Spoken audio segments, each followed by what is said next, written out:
right. Welcome. My name is Matthew Richard, and this is my Finance 451 analysis project.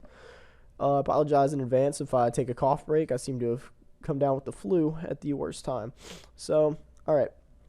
In this project, we were to take 10 companies across 2 industries and use the Bloomberg database to analyze ratios from an investor standpoint and pretty much summarize the results. All right.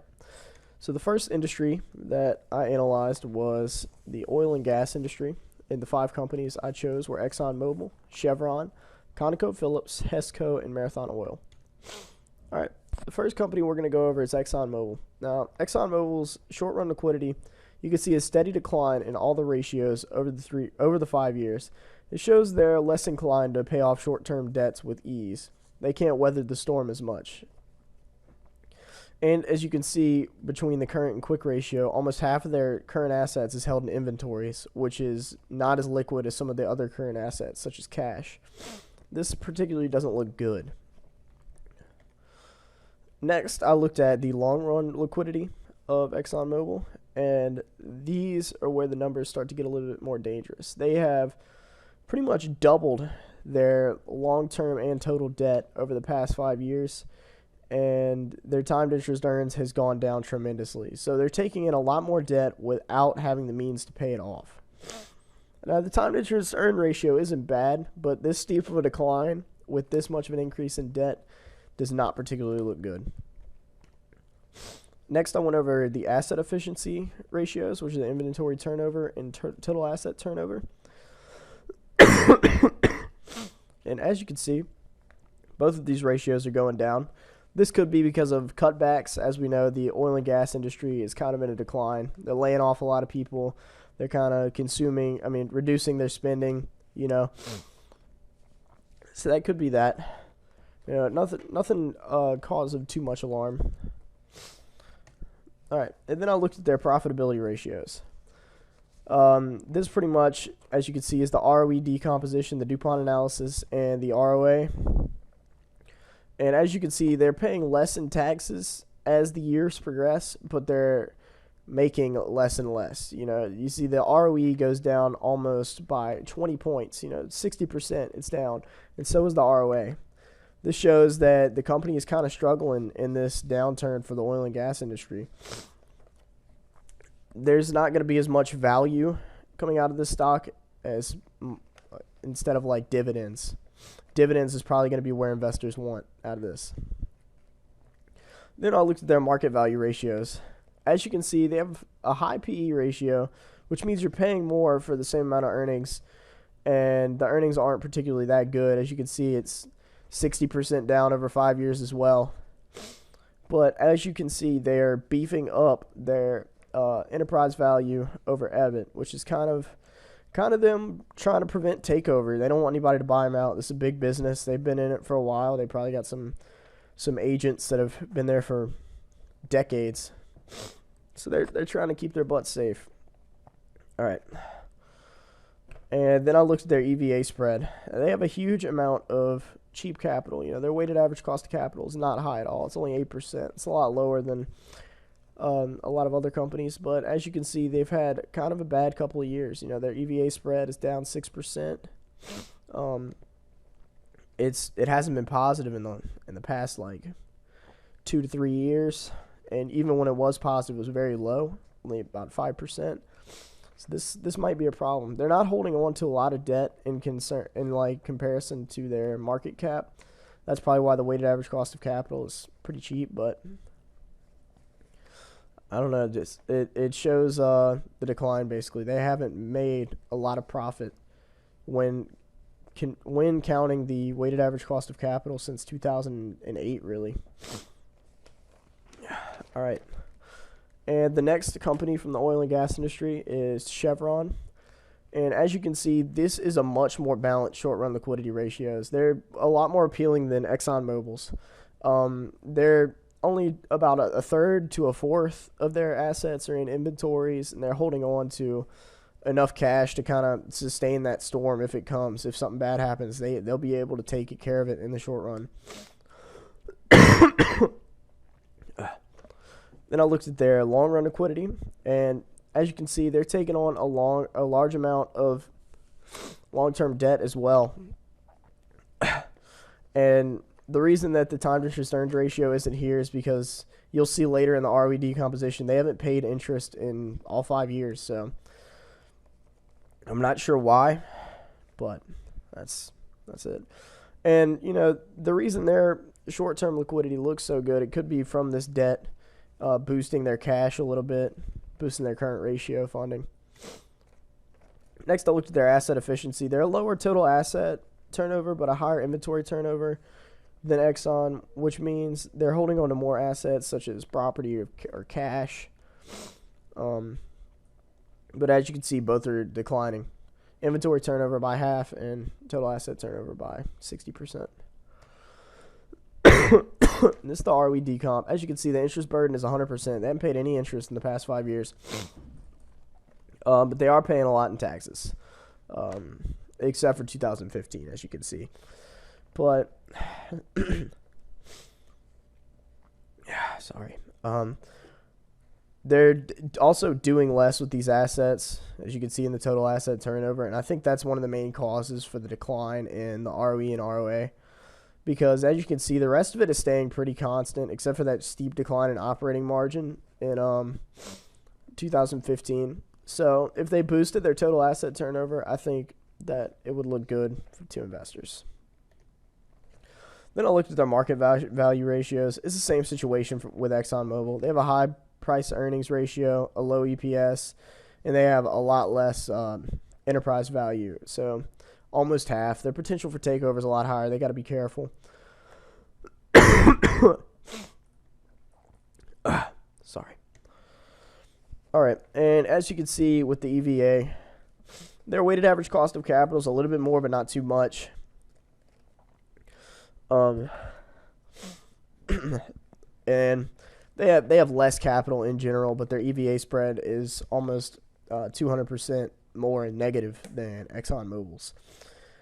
This is probably due to that high amount of debt that they were taking in. You know, money's not free, capital's not free, and the EVA spread takes in the cost of money.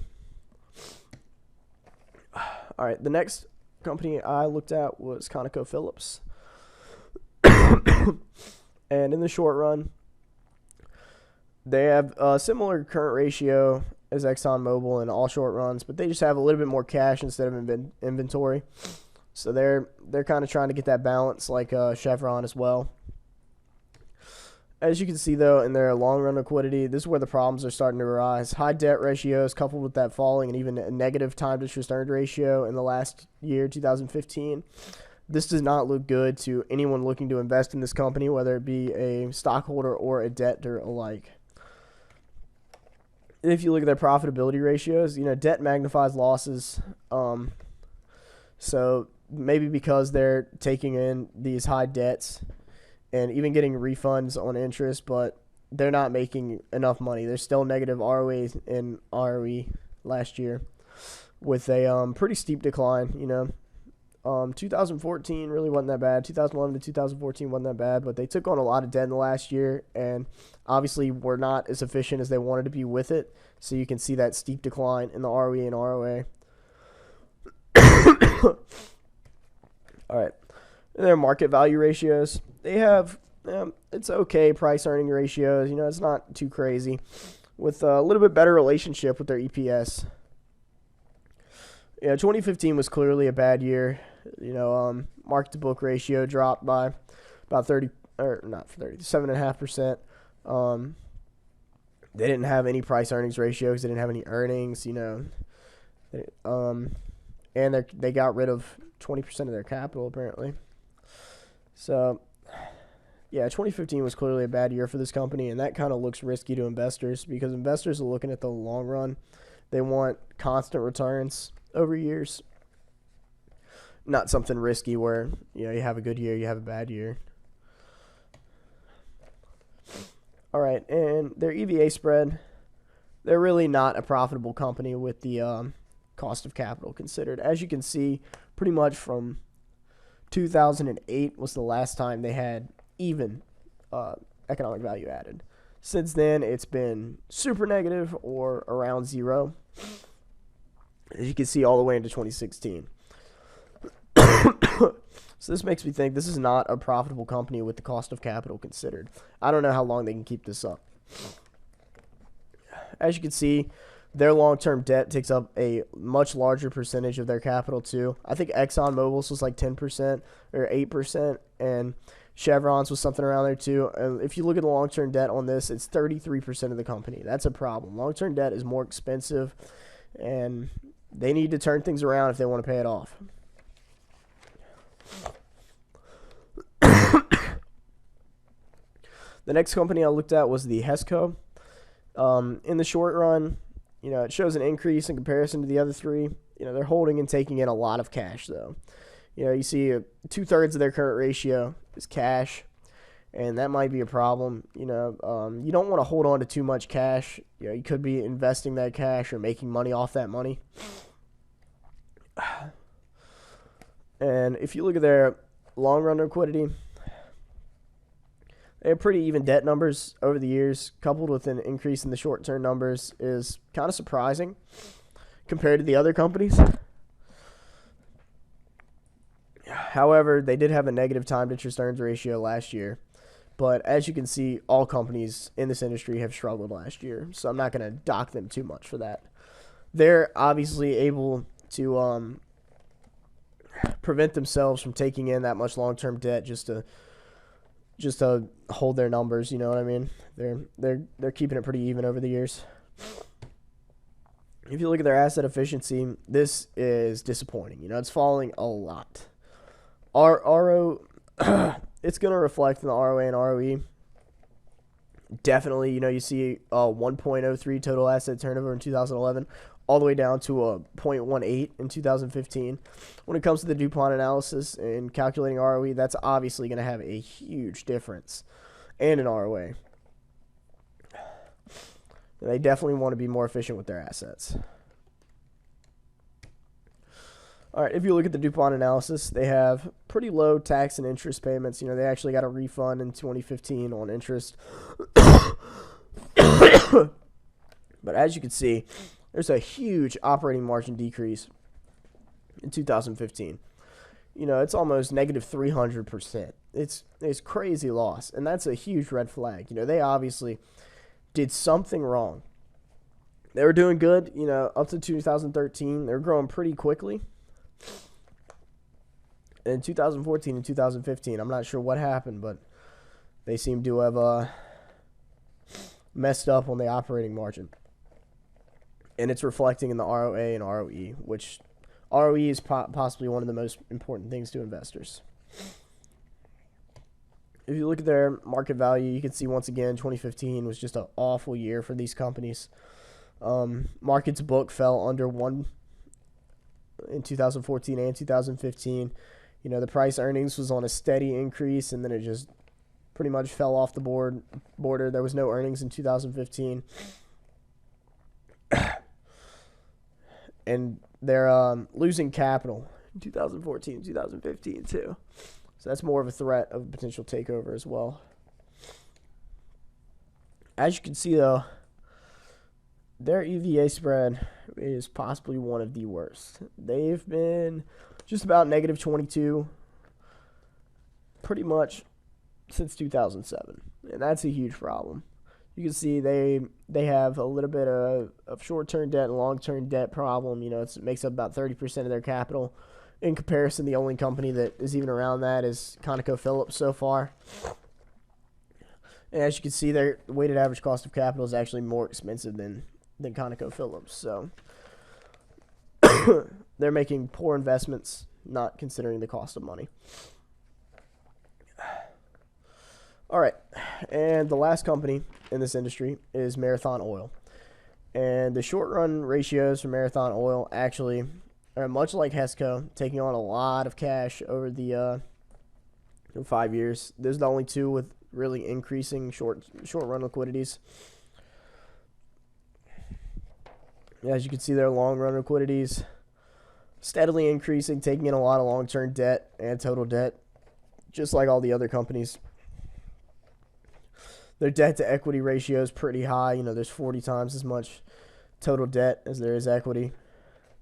And as you can see, the time to interest earned ratio, they're not able to afford all this extra debt. It goes from 35 to -8 from 2011 to 2015, and that's a problem.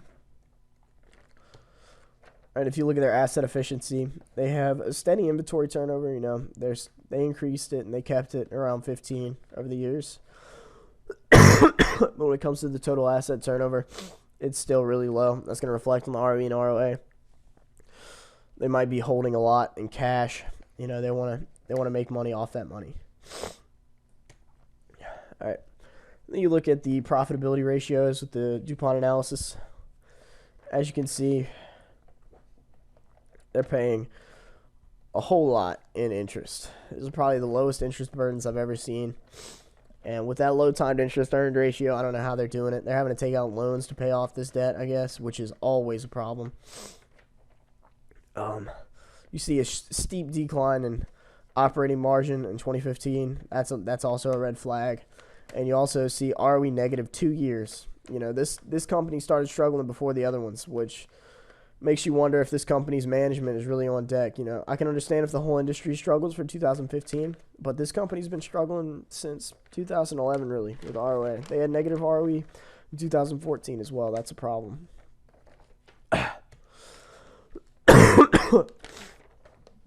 Look at their PE ratios. You know, it's a pretty good growth until about 2014, where they pretty much dropped off the mat. Losing capital, losing earnings per share. People are losing money off their investments in this company. Their market value is lower than their book value. Losing a whole lot of capital. 14,000 from 30,000 in 2013. That's half the capital of the company is lost in 2 years. They're obviously making some poor decisions, and as an investor, that's a problem. If you look at their EVA spread, 35% of their company's capital is long-term debt, and that's a really high number compared to the others. They've obviously had a bad couple of years. Their EVA spread's negative 15. It's not the worst, but it is one of the worst. As you can see, their weighted average cost of capital is almost 11%. That's a lot higher than the other ones. So my conclusions, I would put Chevron as my number one to invest in. It's the most appealing to weather the storm that is the oil industry right now. The whole industry is on a decline because the barrels of oil prices have been going down. You know, you can look at any gas station and figure that out. They have the best balance of short-term liquidity. They can weather the storm. And although they have high debts, they're not really having to pay interest right now, and so they can handle the high debts right now. They obviously need to turn it around to handle it in the future, and their more expensive capital explains their slightly lower economic value added, but I still think Chevron is the best. All right, and then second, I would put ExxonMobil. They're holding a lot in inventories, but they're showing small declines compared to some of the other companies. I think Exxon's strategy right now is just wait for oil prices to come back up. You know, they're probably laying off a lot of people, cutting their spending. And they have a lot of cheap capital, so they can afford the storm. My next company would probably be ConocoPhillips. You know, they have similar holdings as ExxonMobil, but with less ability to pay them off, as shown in the time to interest earned ratio. However, ConocoPhillips is making a little bit more risky investments. You know, their capital is a little bit more expensive. And then I'd put Hess Company. You know, they show promise and ability over 2010 to 2014, but they had the steepest decline in 2015 of all the companies. And this, along with it being a smaller company, it's just a little bit more risky, I think, as an investor. You know, that could be the downturn of the company for good. And last, I would put Marathon Oil. They have pretty much the smallest capital and strange ratios. You know, their ratios were jumping all around the place, and that kind of causes some uncertainty and hesitation. You know, as an investor personally, I like uniformity and returns over the years constant. You know what I mean? And this kind of makes that stock unattractive.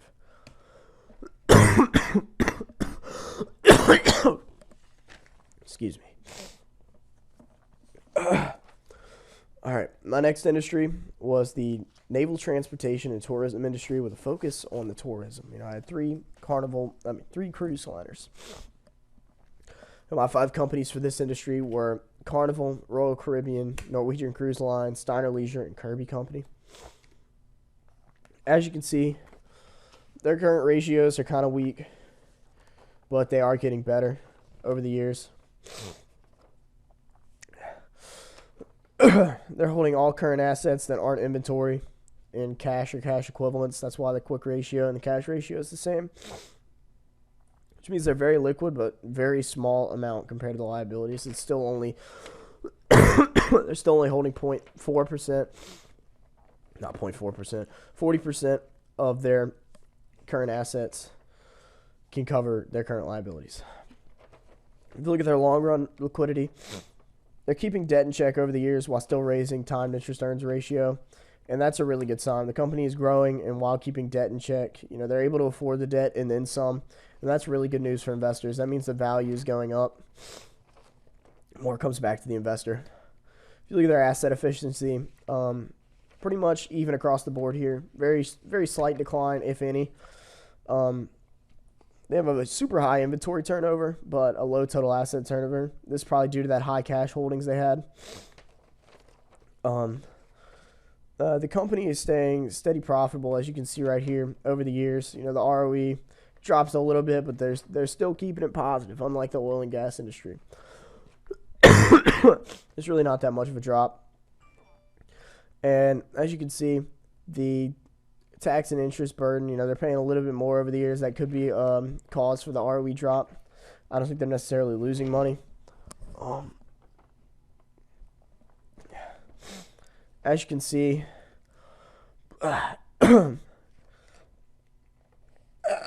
sorry. That might be because the company's growing so much. It's harder to have higher returns whenever the company gets larger. And this is what I mean by the company's growing so much. You can see in the enterprise value, they've pretty much gone up by 33%, a third. The price earnings ratio has stayed pretty consistent around 20 for the years. Marks to book ratio is going higher. The market is obviously valuing this stock more over the years. So they're doing something right. There is money to be made here safely. That's what that tells me. If you look at their EVA, it's positive 1.65. As you can see in previous years, 2015 through 2007, pretty much it was negative. But in 2015, they hit kind of a spike. They're clearly becoming more profitable. Their weighted average cost of capital is super cheap. That might be why they got so profitable in 2015 compared to the other years. And my next company was Royal Caribbean. As you can see, they have a decreasing ratio compared to Carnival, but it's also a little bit more diverse. The decline over the years is kind of a risk for short-term investors. They're not holding on to a lot of cash at all. And their current ratio is going down pretty steadily over the years. And as you can see in the long-run ratio, the company is largely funded by debt. There's 107 times more total debt than there is equity. As you can see in the total debt to over equity ratio right there. And the smaller timed interest earned ratio numbers, that kind of does not particularly match the large debts that are being taken in. It's increasing a little bit, but it's still small compared to the large amount of debt they have. That's kind of risky for debtors. If you look at their asset efficiency, it's pretty much almost identical as Carnival Cruise Line. Similar sales and management. That's all it's telling me. Their holdings are a lot more similar. They're just having a lot more current liabilities. And as you can see, they have a higher ROE than Carnival, but due to the higher leverage, it kind of magnifies it. You can see the little gains in ROA compared to CCL, which ROA doesn't take into account the leverage.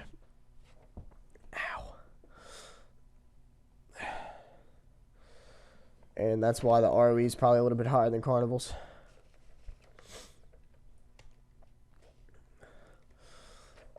And if you look at their price earnings ratio, it's doubled over 5 years. The market to book ratio has pretty much went up 5 times as much as it was.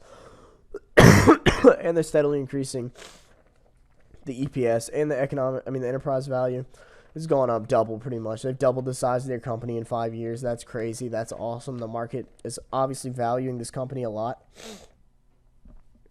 But it kind of makes me curious if they can keep it up. Doubling a company in 5 years is kind of insane, to be honest. And I'm wondering if there's that much money to be made here still. As you can see by the EVA spread, they're barely breaking even. Much like Carnival, 2015 was really the deciding factor for them. They have cheap capital just like them, but they're holding on to a lot more long-term debt. I think Carnival was 18%, whereas RCL is 32.6%. All right, if you look at the next company is Norwegian Cruise Lines. If you look at the short-run liquidity ratios, super low ability to pay the short-term debts. It's pretty much half of Carnival and Royal Caribbean, and it's getting worse. However, it is nicely balanced. They're not keeping too much of their current assets in one place. If you look at their long-run debt, the total debt they're even more debt funded than RCL, which with a similar timed interest earns, you see they're 170 times their equity is held in debt. As you can see in the total debt over equity, and their timed interest earned ratio is pretty much the same as RCL's, who also is taking a lot of debt. So I'm not sure they can afford this debt, and that might be a problem. If you look at their asset efficiency, there's a higher inventory turnover than the other two companies, and it's steady increasing, but pretty much similar total asset turnovers, which means they're driving sales, but they might be holding on to some other assets, like possibly the boats they use, which honestly, you don't get rid of boats very often. I don't expect any of these total asset turnovers to be high. If you see here, the stock could be they're paying little to no taxes, and their high debt leads to a high ROE from the magnified gains. But you can see their ROA is low still, and that's kind of the same situation as Royal Caribbean. The ROA doesn't take into account the debt like the ROE does because of the equity multiplier.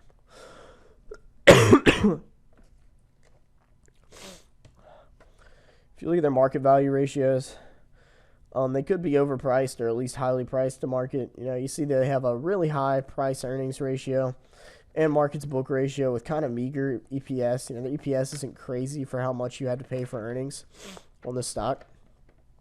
As you can see, this company has doubled its enterprise value in 2 years, though, and that's kind of crazy as well, while keeping a pretty constant enterprise value over EBIT. If you look at their EVA spread, they obviously have not been having anywhere near as much trouble staying in the positive around over the years. They pretty much had positive EVA all these years in comparison to the other companies where 2015 really jump-started them. So that's good news. But if you look at the long-term debt here in the capital structure, 40% of their cap is long-term debt, and that's huge. That's a lot. Almost half their company is long-term debt. Sorry. My next company was Steiner Leisure. And as you can see, they have much higher short-term liquidity than the others. Theirs is actually above 1, which is what you want that current ratio to be. But as you can see, they're struggling to keep it above 1. It's steadily decreasing over the years. That's not good. And as you can see with their long-run liquidity, they're taking in a huge amount of long-term debt in 2015 with a hugely negative timed interest earned ratio compared to 2014. So they obviously could not pay some of that long-term debt, And I actually found out they were taken over by another company, and that's probably why. Because they weren't able to afford the debt. They needed a bailout, so somebody bought the company.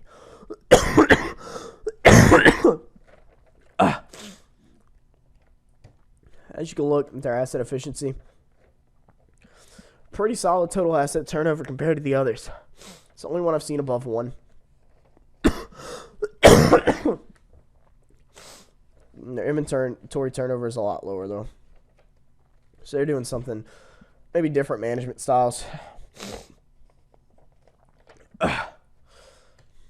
And as you can see by the DuPont analysis, we have a high ROE still in 2015, but a super low ROA because of all that extra debt. Like I said, debt magnifies gains, but it also magnifies losses.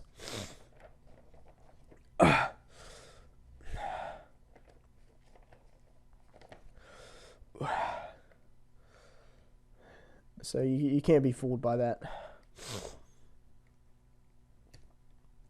As you can see by their market value, we have a high PE still, and pretty high market to book. Pretty high earnings per share. They've kept it constant around 3. Their cap is super small compared to the other companies. This is obviously a very small company. Maybe that's why they got taken over so quickly. Only one bad year is not usually the cause for takeover, but that happened to them.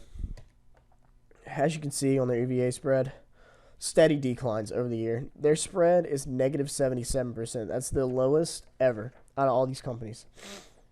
They are obviously not profitable currently. All right, and my last company was Kirby Company.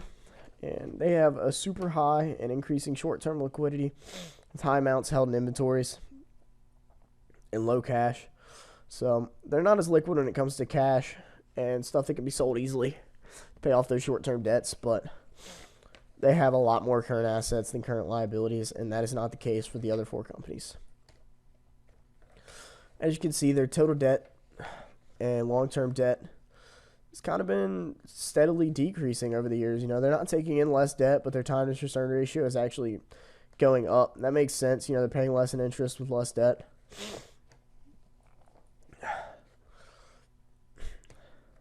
As you can see, their inventory turnover is steadily dropping along with their total asset turnover. This particularly isn't like the other companies too. But the lower inventory turnover is probably due to them having so much inventories, as you can see by the quick ratio. If you look at their DuPont analysis, they're paying high taxes, but there's still solid returns over the years, although it is a little bit of a steep decline. Not steep, but steady decline. But they are taking in less long-term debt, as you can see the equity multiple now. As you can see in the last screen, they're taking on less long-term debt, and that kind of probably is the cause for the lower ROE.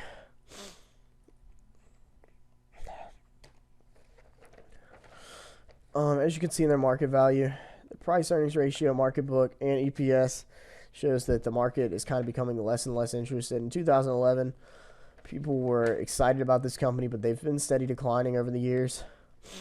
They're losing enterprise value. So they're kind of getting some cutbacks, which might be the cause for the worse asset efficiency.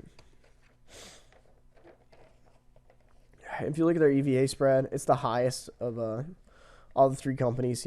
They've been profitable or close to being profitable pretty much since 2007. They had 2 bad years in 2014 and 2015, but since then they've been doing well.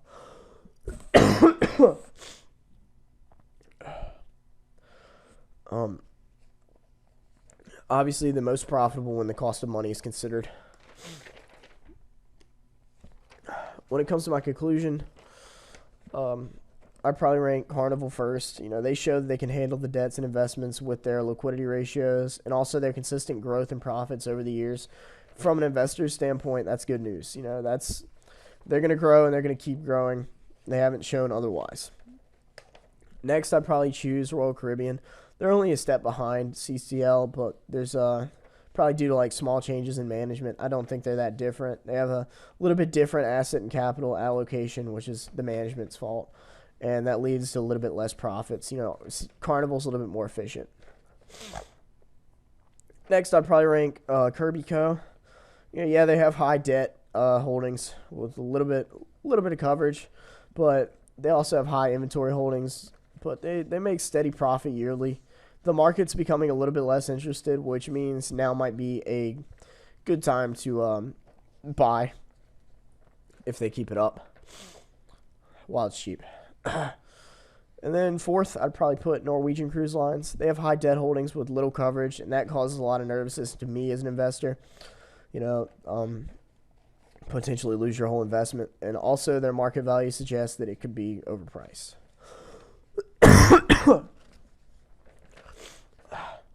Last, I put Steiner Leisure. They obviously have struggling management. The company pretty much went under in 2015,